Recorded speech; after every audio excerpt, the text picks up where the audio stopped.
You don't think that your competition is targeting those resellers? You think that your product is the only product that your resellers are selling?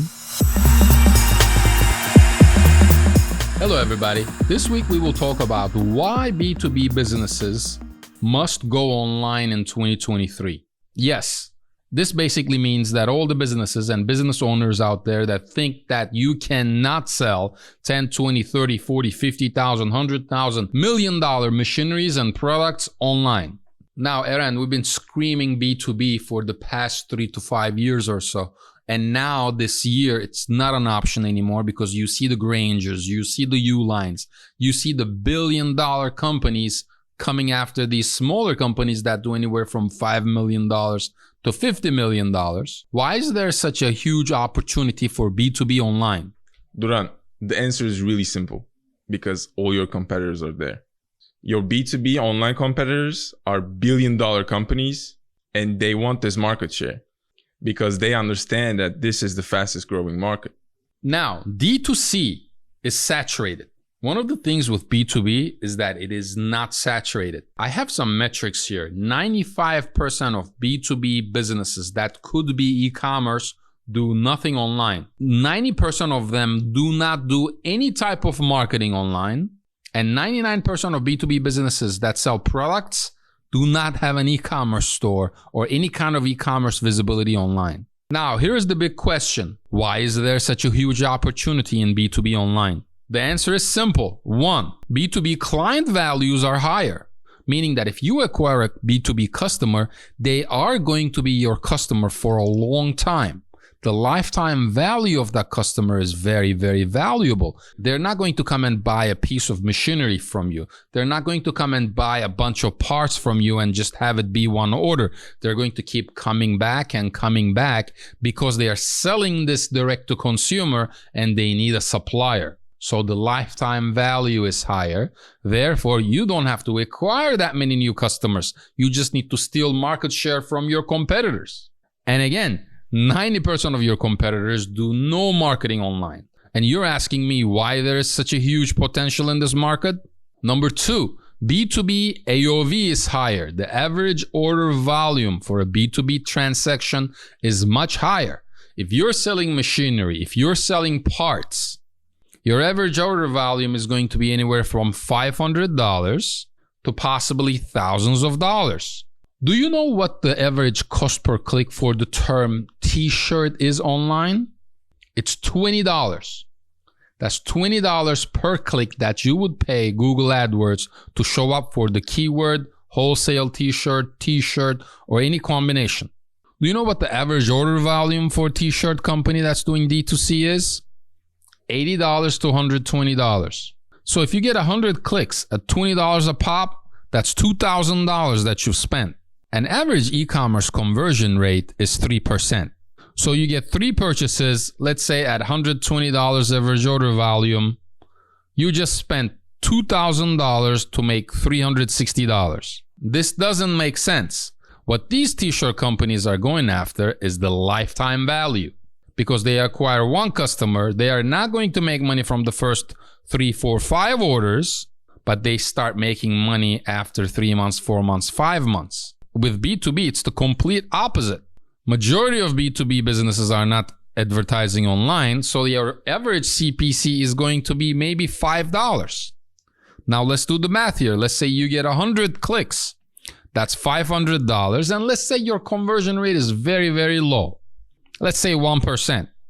Means that you're going to get 1 order for that $500. But your average order volume, if you're selling machinery, could be $3,000, $4,000, $5,000. If you're selling car parts, could be $500 and up. So B2B businesses have the capability to make money on the first order because they have high average order volumes. Number 3, B2B acquisition net is wider. Meaning majority of your competitors are not advertising online. They are not doing any content online. They are not doing e-commerce online. So that gives you a bigger market share. And if you don't believe that your business should be online, just look at uline.com and what they spend on Google. Just look at granger.com and what they spend on Google. Look at any one of our hundreds of customers that sell machinery, industrial equipment, manufactured equipment online. Go to our case studies section on Optimum 7 and see what they're doing online and what volumes they're doing online. Number 4, the market for B2B online is not saturated like B2C. Type in the keywords for any household product or any electronic online. Type in t-shirts online. Type in sweatshirts online, pants online. It's incredibly saturated. You're going to see Amazon, Walmart, Etsy. Type any furniture product online. It's all saturated. B2B is not like that. Because again, 90% of these businesses do not advertise online.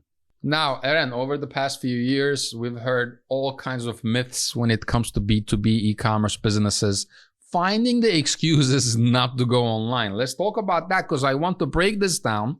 I am maybe on about 3 to 5 calls on a weekly basis where I speak to these prospects, and the way that some of them think is just ludicrous.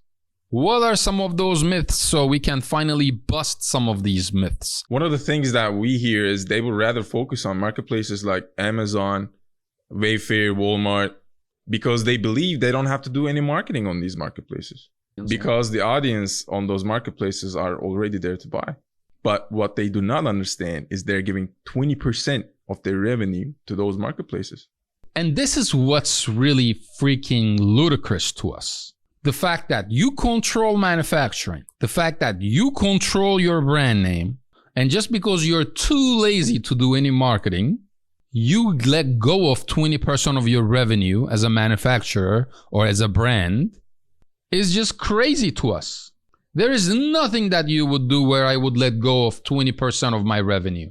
Not in my agency business, not in my software businesses, and not in my e-commerce businesses. Now, we're not saying don't sell on the marketplaces. It's nice cash flow, but it's also a great opportunity for you to increase your brand visibility and awareness and pull those audiences to your website and to your own properties and keep the 20% in your pocket. Think about what your annual revenue is from those marketplaces. Take 20% of that and imagine if you had that money in your bank account today. For the past 5 years, that's millions and millions of dollars. So the myth that these marketplaces are better, the myth that B2B businesses and manufacturers and distributors want to focus on their distribution channels and their manufacturing products and their R&D instead of focusing on e-commerce on their own sites is crazy because you have distributors. You could create a distributor network, allow your distributors and your resellers to buy at different tiered pricing levels on your own website. You could possibly fire your entire sales team, if not 90% of those people, because you're paying those salaries for no reason. Your buyers are going to buy from you regardless. And I already can see some of you shaking your heads thinking that, well, where does the individual attention to customer service come into place? Don't worry about that. AI is going to take care of that in the next 2 to 5 years. This is happening whether you like it or not. Not selling online or not having an e-commerce site in 2023 online as a manufacturer or a B2B business that does over $5 million is the same as refusing to watch TV and insisting on listening to the radio in the 60s. It's the same as trying to acquire Z generation customers using direct mail. It's the same as trying to enter an F1 race with a little VW Beetle. Do you think that Uline is not spending $100 million online? Do you think that Grainger is not selling the products that you sell? What do you sell? Let's say you sell casters. Let's say you sell machinery, auto parts, machine protection parts, industrial medical equipment, industrial construction equipment, Grainger, Uline. These guys sell it all. And you think that you should not be online? Tell me the one excuse that we love to hear the most, Eren. We hear that these B2B business owners do not want to upset their reseller base because if they sell online on their own websites, resellers are going to be upset and they won't buy from them anymore. And this is another crazy concept because when you create these B2B functionalities, this B2B ordering mechanism on your website, all you're doing is providing more value to your B2B resellers. But of course, you don't want to sell on the website the same price that you sell to your resellers. You don't want to directly compete with your resellers. There's an entire execution plan that you need to follow so that you don't upset your reseller base. So it makes sense from a theory standpoint, but in application, it does not make sense. I bet that you're carrying at least 5 to 10% in overhead if you do not have these B2B e-commerce ordering systems on your website ready for your resellers to purchase whenever they'd like. Furthermore, you are not branding yourself enough because regardless of what happens, you don't want to rely on your resellers for business forever. Because who do you think those resellers are loyal to? You don't think that your competition is targeting those resellers? You think that your product is the only product that your resellers are selling? So which one would you rather invest in? Your brand visibility or your reseller base? Now, of course, you want to invest in both of them, but most B2B businesses completely ignore their brand. Now, I already hear you asking, okay, Duran, this is all nice and beautiful, but how do we achieve this? So, Eren, the first step, what do we do? Let's say that I'm a B2B business owner and I'm doing nothing online. I just have a placeholder website. I have 1,000 products that I manufacture or that I distribute. What's the first step for me to go online? Number one, you're going to need an e-commerce platform and an e-commerce ordering structure. To set up your e-commerce structure, you're going to need a list or a database of your products. And this database needs to include certain fields like name, product description, price, wholesale price, the different pricing tiers if you have them, the image of the product. You load it up to an e-commerce site like a BigCommerce or a Shopify. You integrate your merchant account where you can charge credit cards, and you're in business. This could happen in as short as 30 days. Now here's the kicker. The B2B businesses that we carry online with this very basic execution, that could be done for $10,000 or so. The moment they go live, they start making $20,000, $30,000, $40,000, $50,000 in monthly revenue. And they're all shocked. They're like, oh wow, we did not know that we could do this much business online. But their customers are already there. You just need to add the functionality. What's the second step? 70% of these B2B businesses have custom products, which means that they're going to need custom ordering processes, which means that they're going to need custom product pages.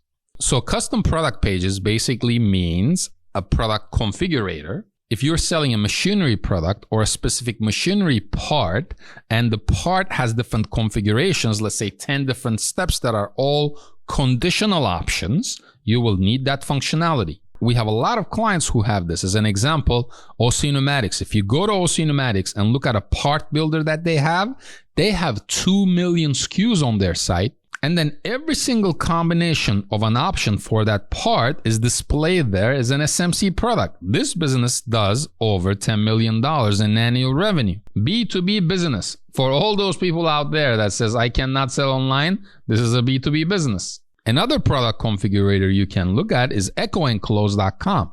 We built this custom box ordering module for EchoEnclose where a user can select different size boxes. They have different pricing options. They can brand their boxes. They generate millions of dollars from this one product page on an annual basis. So this stuff works. All right, what's the next functionality that's very, very important for B2B businesses? A lot of B2B businesses create custom quotes. Now, custom quoting functionality is extremely important because the businesses that you're doing business with could have 100, 200, 500, 1,000 employees, different purchasing managers, different decision makers.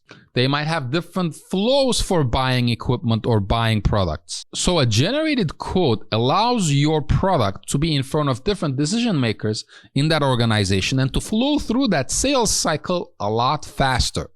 Functionality is basic. We built this functionality on ocpneumatics.com and schooloutlet.com. You go to a product page, you add items to your cart, and at the cart level, if the value of that order is over a certain amount, like $5,000 or $10,000, a little pop-up shows up that says create a quote or request a quote.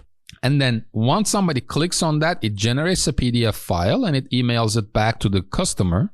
It emails you as the business owner, as the admin, saying that this person requested a quote. You can choose to leave that in your admin panel or send that to your Salesforce or your Zoho to a specific salesperson to continue dealing with that quote. It makes the sales cycle a lot faster, a lot more efficient. Some of these businesses that we've mentioned generate $5, $10, $15 million in annual revenue just from this quoting process.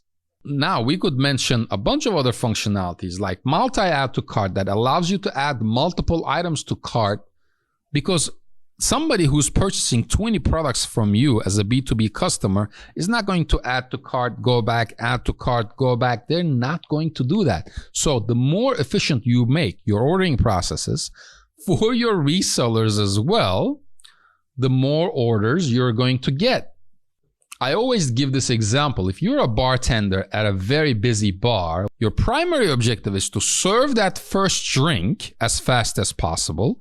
And whenever that drink is over, to serve the next drink and the following drink as fast as possible. Because the more efficient you are, the more money that customer is going to spend at that bar having those drinks. If you make them wait for the duration of the time they are there, they are purchasing less drinks. If they purchase less drinks, it means you're making less on your 15 to 20% tip. An e-commerce business, regardless of being B2C or B2B, works exactly in the same manner.